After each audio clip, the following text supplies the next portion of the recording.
يتحاصروا.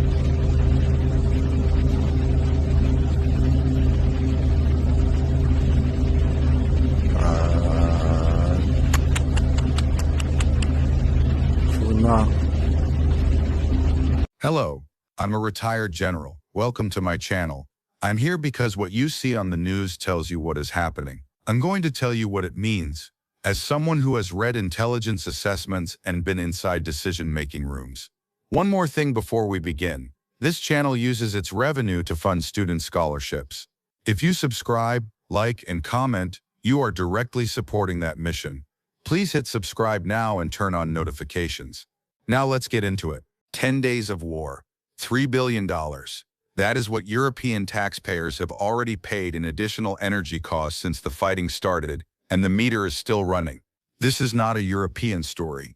It is your story. Because when global energy markets spike, they do not stop at borders. The gas that heats your home, the fuel that moves your groceries from the warehouse to the shelf, the jet fuel that determines the price of your vacation, all of it is priced off the same global market. And that market just got hit very hard. I want to walk you through exactly what happened, what the numbers mean, and what you should be watching over the next several weeks. Because the decisions being made in Brussels and in the Gulf right now will show up in your life in ways that most coverage is not connecting for you. The numbers that matter. Let me give you the hard figures first. Since the conflict began, gas prices in Europe have risen by 50%. Oil prices are up 27%. In just 10 days, that translated into 3 billion euros in additional fossil fuel import costs for European taxpayers alone. That figure was stated directly to the European Parliament this week by European Commission President Ursula von der Leyen. Now translate that to North America. Oil and gas are globally traded commodities. The same barrel of crude that gets priced in the Gulf is the benchmark that sets your gasoline price at the pump.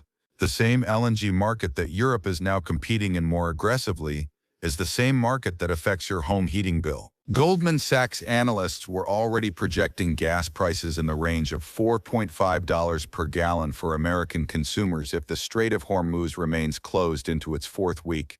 We are not there yet, but the trajectory is set and the direction is up. For a retired couple on a fixed income, and I know many of you watching are exactly in that position, a sustained 25 to 30% increase in energy costs is not an abstraction.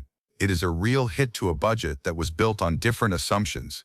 This is why I cover these stories, not because they are happening far away, but because they land in your driveway. Why Europe is so exposed. Here is something that most American coverage misses entirely about this conflict. Europe's energy exposure is structurally different from North America's. And understanding that difference helps you understand the scale of what is happening. Europe imports a significant share of its fossil fuels from unstable regions. They know this. Von der Leyen said it plainly this week. As long as we import a significant share of fossil fuels from unstable regions, we are vulnerable and dependent. That dependency has a price tag, and that price tag just came due. The European Union has been working for years to diversify away from that dependency. Accelerating renewables, building LNG import terminals, locking in long-term contracts with Gulf producers. Some of that work is paying off. Europe is less exposed than it was 3 years ago. But less exposed is not the same as immune. The figure that caught my attention was this. In 10 days of conflict, European gas prices rose 50%. European electricity, from renewables and nuclear, unchanged. 0% increase. That is the argument for energy independence in one data point. The countries that locked in homegrown energy sources are not paying this bill.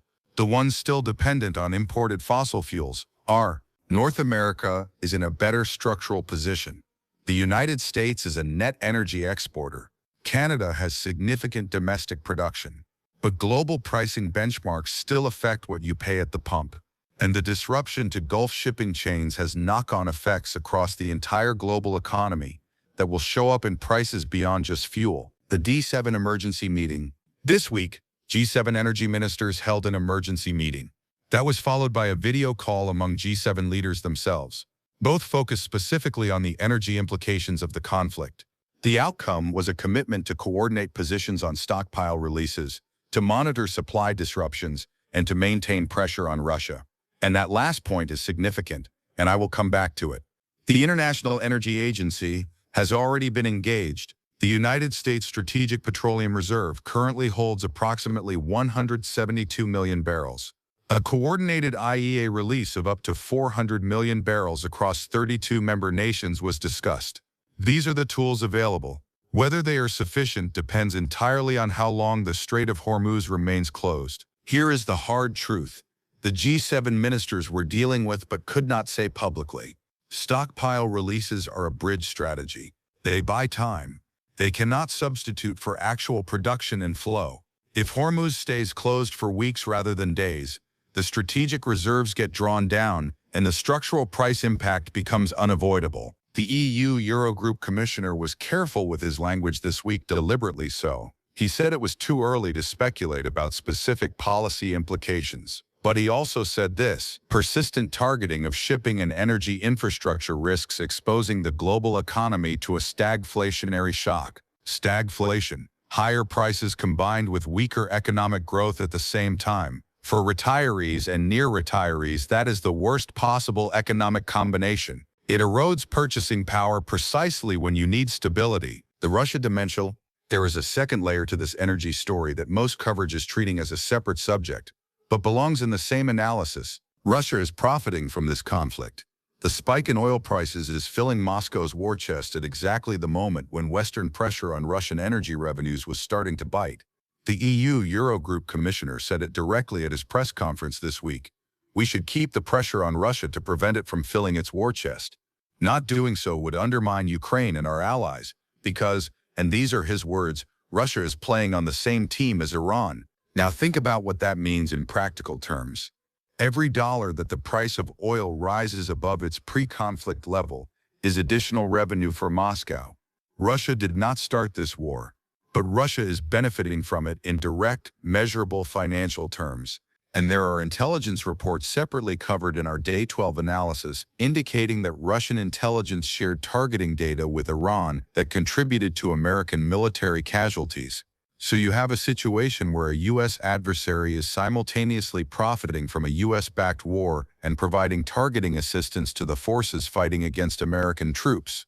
And the administration's response when asked about it directly on national television was, "We'll take Russia's word for it." That is the full picture of the energy crisis. It is not just about your gas bill, though it is about that too. It is about a conflict whose financial consequences are flowing, in part to an adversary who has been actively working against American and allied military personnel. What you should watch: 3 things I want you to track in the coming days and weeks. First, the Strait of Hormuz. Every day it remains closed is another day the pressure builds on global energy markets. The U.S. Navy has stated it is not yet ready to escort commercial vessels through the strait. That assessment has not changed. When it changes, and it will, that will be the first real inflection point for prices. Second, IEA coordinated release decisions. The International Energy Agency's next formal assessment is imminent. Watch for that announcement. It will signal how serious the G7 governments believe the supply disruption has become and how long they expect it to last. Third, your utility bills and gas prices locally. If the disruption extends beyond 3 weeks, expect to see the first meaningful movement in retail energy prices in North America. Former Treasury Secretary Janet Yellen has put the U.S. recession probability at 65% if the Hormuz closure extends to that threshold. That is not a fringe forecast. That is a former Treasury Secretary speaking from economic modeling. The war is being fought far from here, but its financial consequences are already crossing the ocean. Subscribe, turn on notifications, and I will be here to walk you through each development as it unfolds.